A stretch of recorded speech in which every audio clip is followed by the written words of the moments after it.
Look what happened. যুক্তরাষ্ট্রের সাবেক president Donald ট্রাম্পের নির্বাচনী সমাবেশে হামলার ঘটনায় অল্পের জন্য প্রাণে বেঁচে গেলেন ট্রাম্প। হামলায় সাবেক রিপাবলিকান প্রেসিডেন্ট কানে গুলিবিদ্ধ হয়েছেন। এ তথ্য নিশ্চিত করে ব্রিটিশ গণমাধ্যম বিবিসি জানায়, স্থানীয় সময় শনিবার সন্ধ্যায় পেনসিলভানিয়া অঙ্গরাজ্যের একটি নির্বাচনী সভায় ট্রাম্পকে লক্ষ্য করে গুলি করা হয়। ঘটনার পরই ট্রাম্প বলেছেন, একটি গুলি করা হয়েছে যা আমার ডান কানের উপরের অংশ বিদ্ধ হয়েছে। আমাদের দেশে এমন হামলার ঘটনা ঘটতে পারে তা অবিশ্বাস্য। তিনি বলেন, তাৎক্ষণিক বুঝতে পেরেছি কিছু একটা ওলটপালট ঘটতে চলেছে। আমি তখন ঝাঁকুনির শব্দ আর গুলির আওয়াজ শুনতে পেলাম এবং সঙ্গে সঙ্গে বুলেটটি আমার কান স্পর্শ করে গেল। এ সময় আমার অনেক রক্তক্ষরণ হয়েছে, তাই বুঝতে পারলাম কি হচ্ছে। 250-টিরও বেশি ডিজাইন অপশন নিয়ে ওয়ালটন স্মার্ট ফ্রিজ, বোঝে আপনার প্রয়োজন।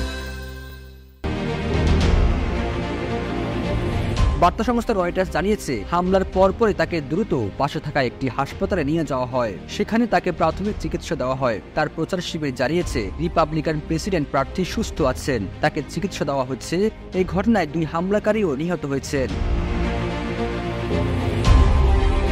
ট্রাম্পের উপর হামলার পরপরই প্রেসিডেন্ট জো বাইডেন জানিয়েছেন, ট্রাম্প নিরাপদ আছেন এবং ভালো আছেন জেনে আমি কৃতজ্ঞ। আমি তার জন্য, তার পরিবার সহ সভায় উপস্থিত সবার জন্য প্রার্থনা করছি। আমরা আরও তথ্যের জন্য অপেক্ষা করছি। তিনি আরও বলেন, আমেরিকাতে এই ধরনের সহিংসতার কোনো স্থান নেই। আমরা এমন হতে পারি না।